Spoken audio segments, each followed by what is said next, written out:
My girlfriend swore she was saving herself for marriage, but one weekend away with her gay best friend ended in a drunken night with 4 men, and now I'm stuck deciding if I should throw away 4 years or try to forgive. My girlfriend Katie, 22 female, and I, 26 male, met in college and have been together for 4 years. I'm the first person she's ever had a relationship with because her parents were very strict in high school. Our parents are religious and don't believe in lovemaking before marriage, and while I don't really care, she's very close with her parents, so we've been waiting. Now that she's graduated, I was planning on proposing within the next few months. I had a ring picked out and everything. I was head over heels for this girl. That all changed last night. Or last weekend really. Katie has had a male best friend since high school that her parents never liked because he claimed to be gay. Let's call him Liam. She was excited to be going to the same college as him, because it meant they could hang out as much as they wanted. I've never been a big fan of the male best friend thing, but he's gay, so whatever. Except 2 years ago, he came out as bisexual. I never really liked the vibes when he was around her, so I asked Katie to stop hanging out with him alone. She accused me of not being supportive of him and trying to control her, just like her parents did. I told her it was her choice if she wanted to keep seeing him alone, but I wouldn't be sticking around for it. It was the biggest problem we'd ever had in our relationship, but we worked through it. The compromise was that Liam and his boyfriend could hang out with me and my girlfriend together, as couples, but never alone. I never wanted to cut her off from her friends. With this stipulation, however, the 4 of us only got together twice before Liam ended up transferring to a different college over the summer. My girlfriend stayed in contact with them over Discord, stayed friends with both of them when they broke up, and formed a gaming server with them and some of their other friends. Most of these friends were men, but she assured me nothing funny was going on. Most of them even had girlfriends, she said. Last weekend was Liam's birthday party, and he invited her. Katie wanted to talk to me about it first, to make sure I was okay with it. She said she wanted to go since she hadn't seen him in 2 years, and it was only a 2-hour drive away. A bunch of her friends from the Discord server that she had never met in person before were going to be there, women included, and Liam's girlfriend would be there too. Since I had a weekend trip planned, leaving Friday, returning Sunday, I unfortunately wouldn't be able to attend with her, but I told Katie I trusted her and had no problems with her going to see her friends. The problem started Saturday night. She texted me in the morning when she was leaving for the party, she texted me when she got there, and she texted me a couple times throughout the night to check in. Katie told me that she had planned on driving back around 9 or 10, but it was around that time that the text messages stopped. I assumed she was just having a good time and I didn't want to seem controlling, so I didn't bother her. I did stay up to watch her location and make sure she got home though, and she did, around 2 a.m. It was unusual, but I trusted her, and didn't want to make any assumptions. I would call her in the morning and she would explain that she just got carried away having fun with her friends, I thought.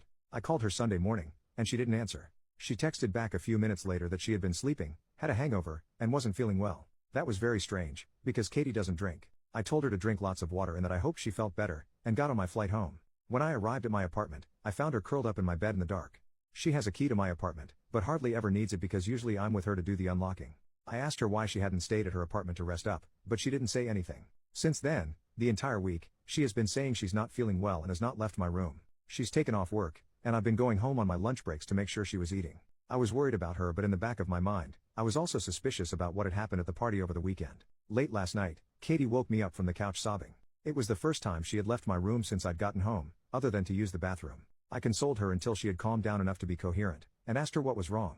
She told me she had done something horrible. She told me Saturday night, she had somehow gotten really drunk on accident, and Liam offered to drive her home. 3 of her friends from the gaming server on Discord got in a second car to follow them, to take Liam back home after they got to Katie's apartment. They helped her up the stairs and into her apartment. Then, she said, she made love with them. All of them. All 4 men. Katie said she doesn't remember most of it, that she was really out of it and didn't know what was going on. She said she's been sick ever since trying to figure out how to tell me, because she loves me so much and didn't want to hurt me. Didn't want to hurt me, but gave away her cherry, that she was supposedly saving for marriage, to 4 other men, instead of the man who spent the past 4 years caring for her.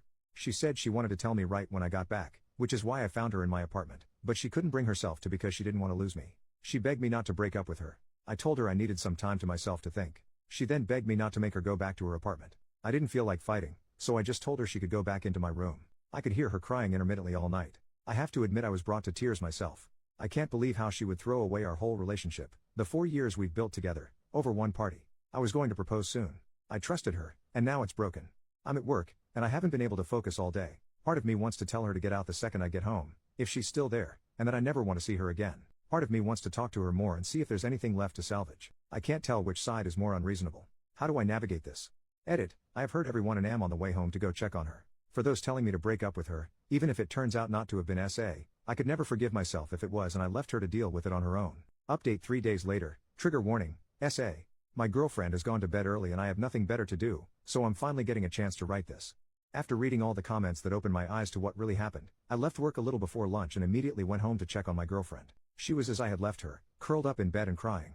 The first thing I did was just go hold her, after asking for consent. I cried with her. After a while, I gently brought up what happened that night. Did she actually want any of that to happen?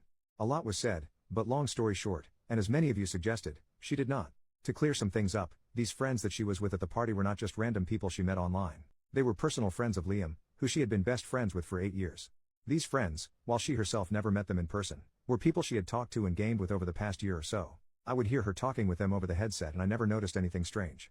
She's pretty shy and introverted, so I was happy for her to have friends to play with while she gamed. They weren't all men either. From what she said, there were 4 or 5 women in the server as well. Of the people at the party, 3 of the men and 2 of the women attended. Also there were Liam's girlfriend, a couple of other friends, and a few of their partners. All in all, there were only around 15 guests, and everyone knew each other for the most part. It was never meant to be a huge thing, just a get-together of Liam's closest friends at his house. Alcohol wasn't even supposed to be a big part of it. At the beginning of the party, a lot of them just gamed together, since they hadn't been able to in person for a while. There was no big girl or guy separation, as a lot of people at the party were LGBT+. Some people got in little groups to chat together, just general mingling, etc. About midway through the party, one of the guests poured everyone some mystery shots. Katie rejected it at first. Liam, however, urged her to for his birthday. When everyone else heard she'd never taken a shot before, they all egged her on too. It was just one shot. Liam insisted it would wear off well before time for her to head home, and if not, she could just wait however much longer until she felt comfortable driving. She felt like she had to. From that point, things got a little less clear. There was more hanging out. There was more alcohol. People, she wasn't sure which ones, kept handing her drinks and insisting. She didn't want to ruin Liam's party, and she knew if nothing else, he would look out for her. She didn't feel right, but Katie said she thought he would have told her if something was wrong, and he kept telling her everything was okay. She remembers feeling really sick. She remembers seeing others passed out on the couch. She remembers Liam saying he wanted to personally take her home, driving her car, to make sure she was okay. He felt bad he had let her get so messed up, he said. She remembers one of her friends from Discord telling Liam he would follow them in his car to take Liam back after, and she remembers 2 more guys from the Discord getting in his car. She remembers Liam giving her a bottle of water in the car to help her sober up. She remembers them carrying her up the stairs to her apartment and laughing. Being brought inside her apartment. I'm not going to describe any further than that. She didn't want any of what happened. Was she naive? Maybe. Did she probably miss some red flags, make some choices she shouldn't have? Sure. Katie did not deserve that. The fault belongs with the men who did it. She didn't want to file a police report, and I'm not giving her an ultimatum. I've read up a lot on how horrific that can be, and I'm in full support of her decision. Of course, if she ever changes her mind and decides she does want to file a report, I'll be there for her through that too. What we are going to do is see a doctor. Part of the reason Katie says she spent most of this time curled up in bed is that she has been in a lot of pain. She really doesn't want to be poked and prodded at down there, but after some convincing and assurance, she agreed.